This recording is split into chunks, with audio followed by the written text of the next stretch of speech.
Hi hello welcome to Tamil movie reviews. இன்றைக்கி நம்ம வந்து எந்த படத்தை பற்றி பார்க்க போகிறோன்னா, ஒரு மலையாள த்ரில்லர் அட்வென்ச்சர் மூவி பற்றி பார்க்க போகிறோம். படத்தோட பேர் வந்து மஞ்சு மேல் பாய்ஸ். ஸோ இந்த படம் வந்து பார்த்திங்கன்னா டிஸ்னி ஹாட் ஸ்டாரில் வந்து இருக்குது. ஸோ இது வந்து எப்போயோ பார்த்தாச்சு.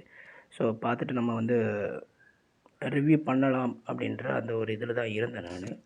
ஸோ உடனேலாம் பார்க்க டைம் கிடைக்கல. போன வாரம் தான் நான் வந்து பார்த்தேன். ஸோ இந்த படம் ஆஹா ஓஹோன்னானுங்க. பட் எனக்கு இன்னமும் சரியாக வந்து ஓகே, கதை வந்து ஓரளவுக்கு புரிஞ்சிருச்சு, இப்போயே புரிஞ்சிருச்சு. பட் படம் அந்த ஆஹா ஓஹோன்னு சொல்கிற அளவுக்கு இந்த படம் என்ன இருக்குது, அப்படி என்ன தான் இருக்குன்னு தான் நான் போய் பார்த்தேன். மற்றபடி இது அவ்வளோ இன்ட்ரெஸ்ட் இல்லை எனக்கு. பட் ஆனாலும் நான் போய் பார்த்தேன். ஸோ இந்த படத்தோட டைரக்டர் யாருன்னா சிதம்பரம் எஸ் பொடுவால். அப்புறம் வந்து சினிமாட்டோகிராஃபி வந்து ஷைஜு காலித். அப்புறம் ப்ரொடியூசர்ஸ் வந்து Soubin Shahir, Babu Shahir and Shan Antony. So பார்த்திங்கன்னா இந்த படம் வந்து கேஸ்டிங்ஸில் நமக்கு வந்து ஒரு நடிகர் பட்டாளமே இருக்காங்க. சௌபின் சாஹிர் வந்து சிஜு டேவிடாவும், ஸ்ரீநாத் பாசி, அப்புறம் அவர் தான் சுபாஷாவும், அப்புறம் காலித் ரஹ்மான், அப்புறம் ஜியான் பால்லார், கணபதி, தீபக் பரம்போல், சந்து சலீம்குமார், பாலு வர்கீஸ், அபிராம் ராதாகிருஷ்ணன், அப்புறம் அருண் குரியன், அப்புறம் ஷெபின் பென்சன், அப்புறம் ஜார்ஜ் மரியன் நடிச்சிருக்காப்புல இந்த படத்தில்.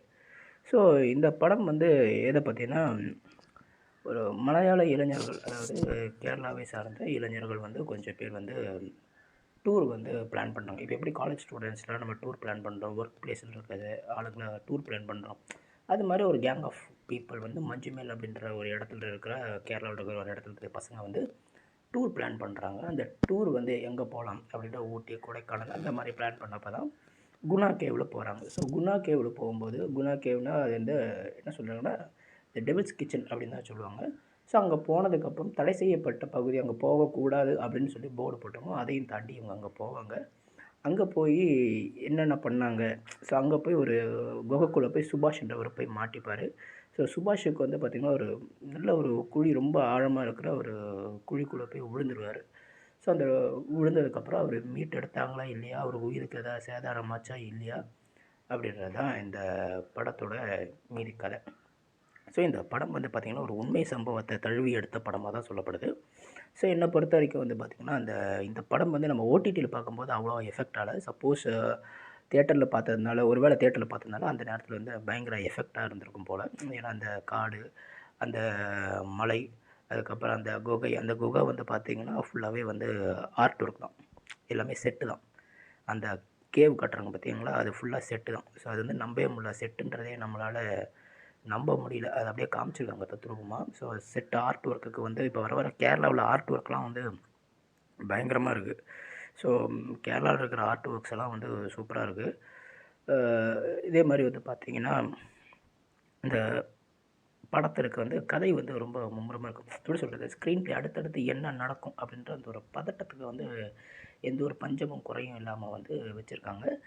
ஸோ அதே மாதிரி வந்து பார்த்திங்கன்னா இந்த படத்தோட ஸ்டோரியும் ஸ்க்ரீன் ப்ளே, அதே மாதிரி வந்து இந்த ஸ்டோரி ஸ்க்ரீன் ப்ளே மட்டும் நம்பினாலே போதும். ஸோ ஹீரோ வச்சு தான் படம் எடுக்கணும், ஹீரோவை நம்பி தான் படம் எடுக்கணும் அப்படின்ற மாதிரி எதுவுமே கிடையாது. ஸ்டோரி ஸ்க்ரீன் ப்ளேயை மட்டும் நம்ம கெட்டியாக பிடிச்சிட்டோன்னா நம்ம வந்து கதையை வந்து வெற்றிகரமாக கொண்டு போயிடலாம் அப்படின்றது வந்து இந்த படம் ஒரு எதார்த்தம். ஒரு ஒரு இந்த படம் ஒரு உதாரணம். ஸோ எக்ஸாம்பிள் அறம்ன்ற ஒரு படம் ஒன்று வந்தது தமிழில். ஸோ அறம்ன்ற அந்த மூவி வந்து உங்களுக்கு தெரிஞ்சிருக்கும். நயன்தாரா நடித்த மூவி. நயன்தாரா வந்து கலெக்டராக இருப்பாங்க.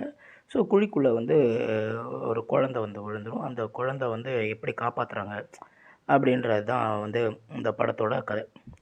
ஸோ அந்த படத்தில் வந்து காட்டின விஷயங்கள்லாம் வந்து ரொம்ப பயங்கரமாக இருக்கும். எப்படி சொல்கிறது, அந்த குழந்தைய வந்து காப்பாற்றவே முடியாது அப்படின்ற மாதிரி போகும். ஆனால் அப்படியே கடைசி நேரத்தில் வந்து அந்த குழந்தைய வந்து காப்பாற்றிடுவாங்க. ஸோ ஒரு கட்டத்துக்கு மேலே வந்து அவ்வளோதான், ஒரு கலெக்டரால் என்ன பண்ண முடியுமோ அதை பண்ணிவிடுவாங்க. ஒரு கட்டத்துக்கு மேலே அந்த குழந்தைய விட்டுடலாம், செத்துரும், அவ்வளோதான், மழைலாம் வேறு பெய்ய ஆரம்பிச்சிடும், இனிமேல் அவ்வளோதான், ஒன்றும் பண்ண முடியாது அப்படின்ற அந்த ஒரு நிலைமைக்கு வந்ததுக்கப்புறம் அவங்க வந்து ஒரு கலெக்டராக இருந்து என்ன பவரை வந்து ஹோல்டு பண்ண முடியுமோ அதை கரெக்டாக வந்து ப்ரூவ் பண்ணியிருப்பாங்க. அந்த படத்தில் ஒரு கலெக்டரால் என்ன பண்ண முடியுன்றதை ப்ரூவ் பண்ணியிருப்பாங்க. அவங்க வந்து புஷ் பண்ணி, அப்புறம் வந்து இந்த ஃபயர் சர்வீஸ் அந்த ஆளுங்களை வந்து புஷ் பண்ணி அதுக்கப்புறம் அந்த குழந்தைய வந்து மேலே எடுப்பாங்க. ஸோ அறம் படத்துக்கு ஈக்குவலாக வந்து இந்த படம் இருக்கான்னா இல்லை. பட் ஆனால் மஞ்சுமேல் பாய்ஸ் வந்து பார்த்திங்கன்னா ஒரு ஜஸ்ட் ஒரு ஃபன் டைமாக வந்து பார்க்கலாம். ஸோ இது வந்து சமுதாய கருத்து ஒன்றும் இல்லை, ஒரு சர்வைவல் மூவி.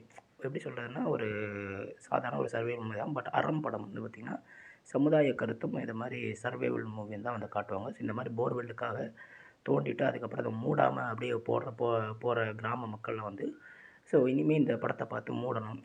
நிறைய குழந்தைங்க ஒவ்வொரு வாட்டி வந்து விழுது. ஸோ ஒவ்வொரு வாட்டி நம்ம வருஷம் வருஷம் ஏதோ ஒரு பிரச்சனையாக இருக்குது அப்படின்றத வந்து இந்த அறம் படத்தில் காமிச்சுப்பாங்க. ஸோ மஞ்சுமேல் பாய்ஸில் வந்து பார்த்திங்கன்னா எந்த ஒரு சோஷியல் மெசேஜஸ் இருக்காது. ஸோ இது சாதாரண ஒரு நார்மலான சர்வைவல் மூவி தான். படம் நல்லா இருக்குது, படம் பார்க்கலாம். பட் ஆஹா ஓஹோன்னு சொல்கிற அளவுக்கு எனக்கு அவ்வளோவா ஒன்றும் பெருசாக ஒன்றும் தோணலை.